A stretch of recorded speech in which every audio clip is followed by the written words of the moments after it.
Hello YouTube, welcome back to Custom Gamer. Today we're going to have a look at a Half-Life 2 mod called Comatose by Aspik. I caught this one on Planet Phillip a couple of days ago and it seems to have got a lot of mixed reviews. So I have played it through once already, or should I say a couple of times. Well, I did record my first playthrough, but it was an absolute train wreck.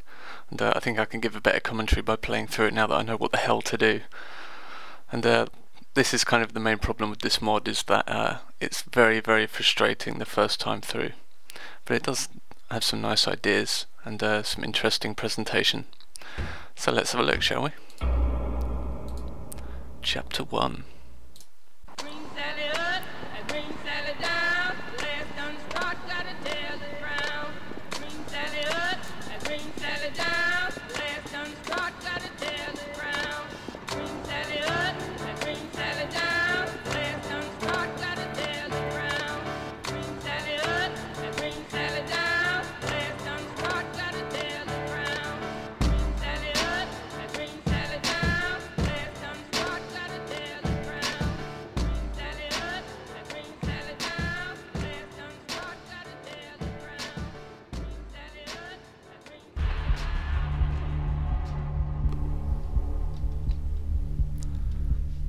So it's got a very kind of film stroke TV series approach to the design.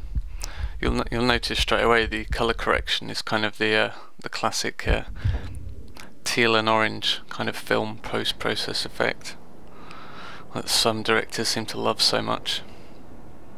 It's almost overpowering actually. As you can see here, everything just looks orange and blue. This cityscape is fantastic.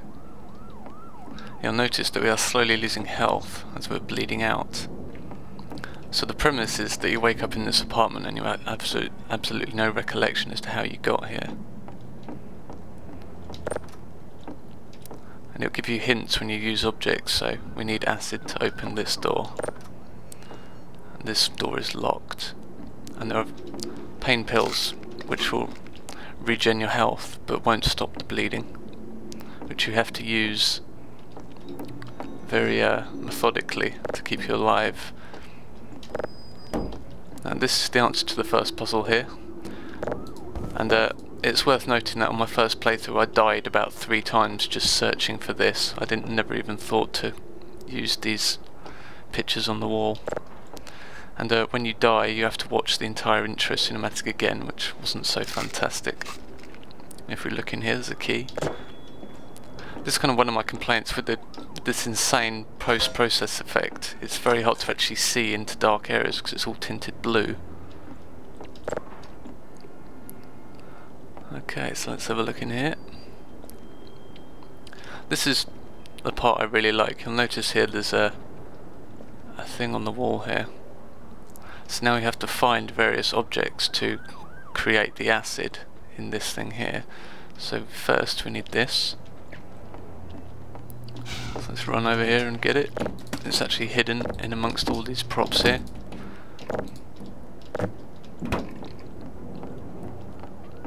So we'll slap that in there. And then we need a soda bottle, which is over here. Now I am running around quite quickly because there is time pressure with the bleeding, but believe me when I say it took me lots of attempts to finally work all this out because it's not communicated very well. And now we can use the acid to open the door. Get rid of that. Take the other pain pills that are down here somewhere. Oh no, come on. I need them. Oh dear, seem to have dropped down behind the newspapers and I can't use them. That could be a problem.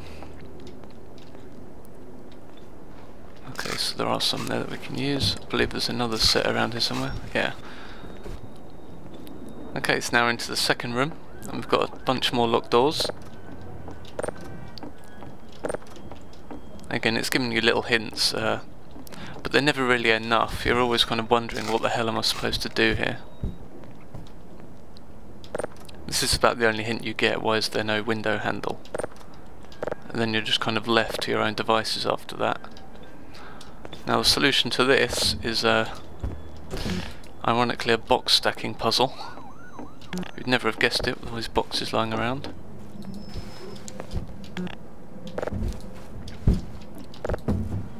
But again, I died here a couple of times as well, just trying to work out what to do. It's never really clear enough.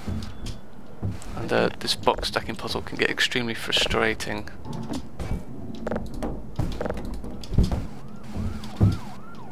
There. There we are. So we attach that, we can go out. Oh, that wasn't meant to happen. Now this is the other annoying problem I have with this mod, this walking around the side of the building here. Luckily there is a decent autosave, but yeah, while you're walking around the edge of the building here, I'm not sure if it's some sort of trigger or some sort of pushing entity, but you'll notice that I'm kind of jarring around all over the place while I'm out here. Now I can only assume this is by design, but it makes it incredibly hard to actually get around this corner here. And I ended up falling off a couple of times due to this. I just had to ask, like, why the hell is it even here? Okay, so I've got some more pills. And now finally we can stop the bleeding. And oh my god, I'm glad I didn't have my microphone recording on the first playthrough, because I was swearing so much. Just getting to this point and stopping the bleeding. I bled out a couple of times. I must have fallen off this roof 2 or 3 times due to all that shaking around. Oh, it's just incredibly frustrating.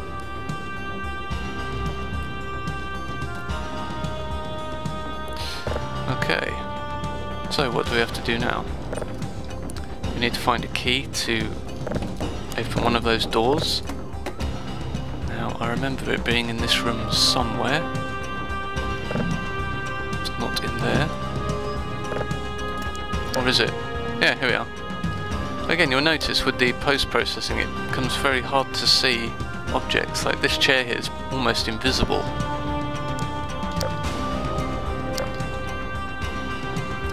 Which is probably why it took me so long to find this key the first time, because it's not particularly visible. So now we have a key, so we have to go back out. I do just want to stop and admire this view for a bit, because even with this awful post-processing colour correction effect, it's still a very nice skybox. Obviously spent a lot of time on it. Let's see if I can get around here without killing myself. I just really do not understand the decision to place this pushing trigger here. I mean, maybe it's meant to simulate the fact that it's windy up here or something, but I don't know. Okay. Which door was it? Here we are. Oh. Yeah. So again, the triggering's a bit off. I mean, obviously it's meant to trigger that sound and the effect when you come in here and see this body, but I was completely over here at the time. So it looks like opening this door triggers this whole scene, whereas it should have been triggered when I walked through. I just missed the complete and total dramatic effect of that. Okay.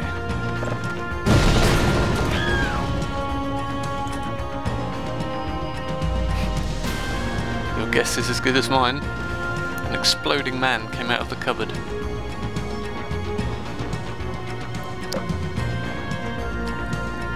So, we have some more locked doors. There must be a key, yes.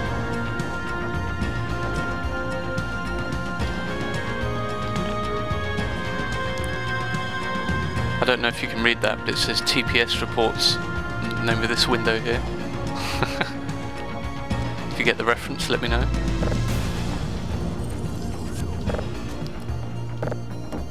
Nothing behind these, I don't think. So, on my first couple of playthroughs here, I finally realised that this chair is actually pushable. although it's very hard to do so. You might be able to notice there's a little cubby hole under here. It's actually incredibly hard to move the chair, which is quite annoying.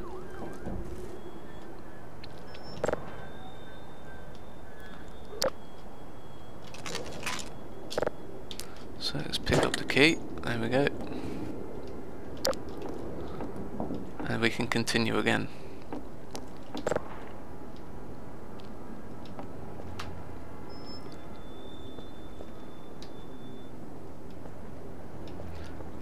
So, I believe you cannot use these, yeah.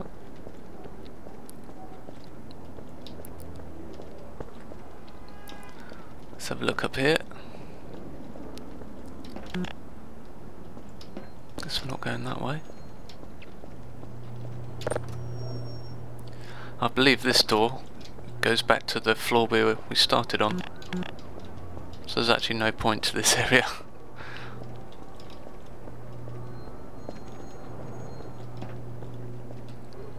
So let's have a look down here instead.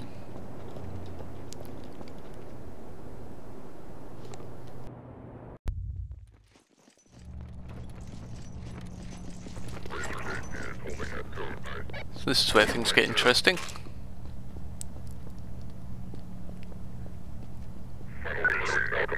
So I'm actually going to resist the arrest. Oh, okay, no I'm not.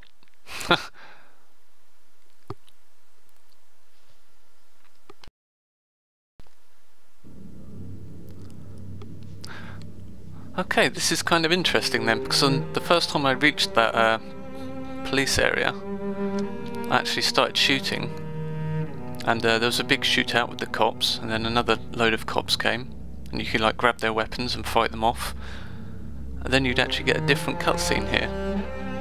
So it looks like you actually have a choice there on what to do. So I haven't actually seen any of this. So this could be interesting to see what happens now, compared to what happens if you fight them.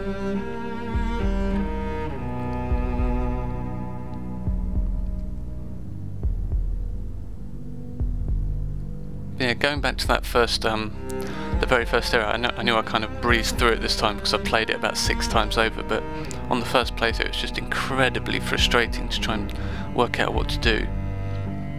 With the time pressure of bleeding out, it's when you have incredibly hard puzzles like that aren't obvious, adding time pressure as well is just a recipe for frustration in my opinion. And I think that area would have been so much better with, you know, the time pressure removed. I mean, sure, you could have a bleed out mechanic and just have it be visual and audio. Maybe give the player a limp or something. I think it would still have all the same effect. It would just be a hell of a lot less frustrating.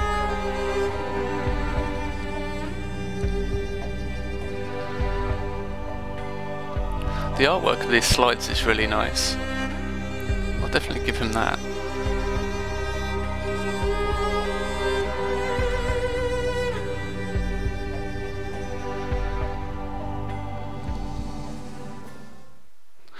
Okay, so this is actually totally different. I haven't seen this part before, so let's see what happens.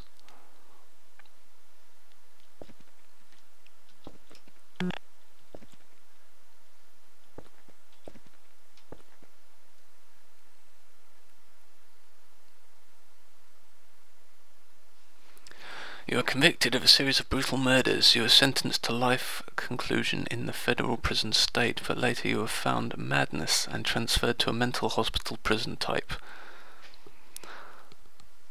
Yeah, it's worth noting that the author of this mod is Russian. I believe Russian or Ukrainian or something. Okay, now it goes back here. So this is the same. I've already seen this. So this is like the credits now. Would you be upset if I told you we were dying? It's nice that it gives you a choice. It's just a shame it doesn't capitalise on it.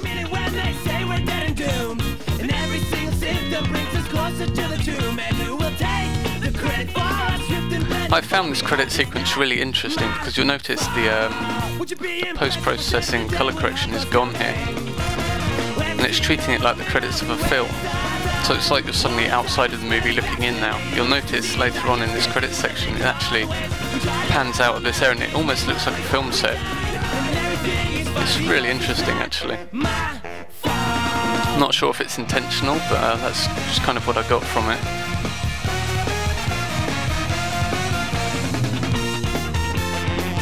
I do like the fact that it's got all the credits as text inside the world. It's kind of nice. This whole sequence is just really well done in my opinion.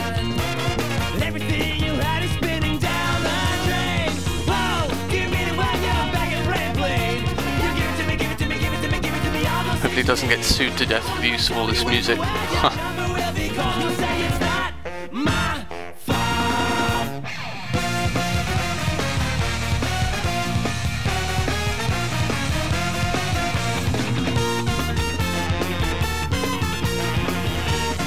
You'll notice as the camera pans around here, you'll see different sets from parts of the level we just played. It's quite interesting. And again, as this is a episodic release, I assume it's going to, you know, explain things as time goes on.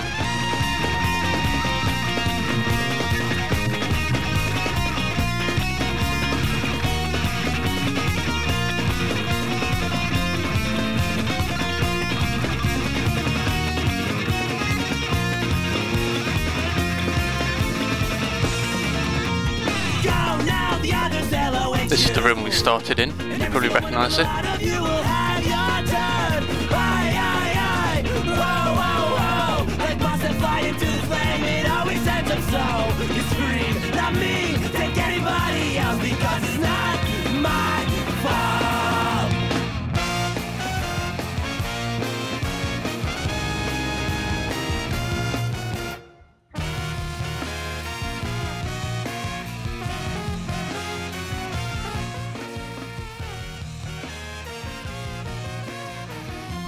So, in conclusion, the frustration factor I found this was immense. It pretty much broke it for me, I think.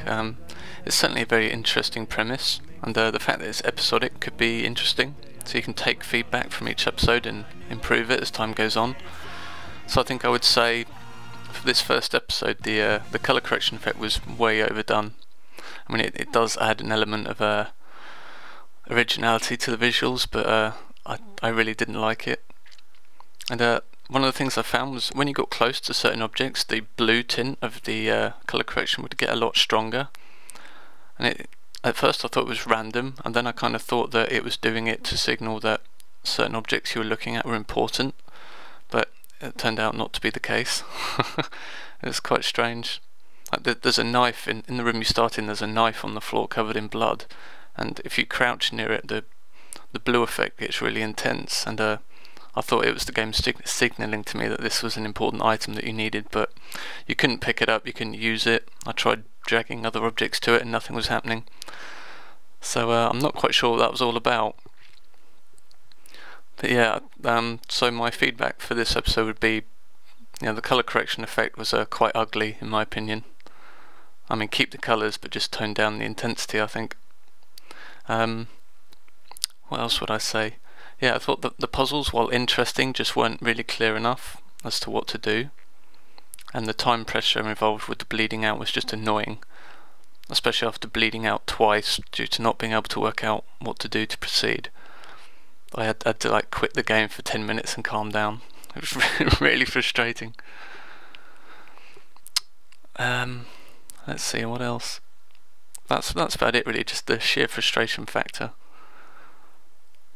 But yeah, and now that I think about it, the shootout with the cops, you know, I was arrested in this video playthrough, but if you choose to fight them, that whole fight scene was incredibly frustrating. I must have died 4 or 5 times at least. The weapons just seemed to be really ineffective, which was a shame, because that was really frustrating after dying for the like 6th or 7th time. But hey, it'd be interesting to see what the second episode brings. But as it stands, this first episode just annoyed the hell out of me. Although I certainly appreciate the effort that's gone into it, and I think it's an interesting idea, so we'll see where it goes. Okay guys, let me know what you thought in the comments, and I'll see you next time.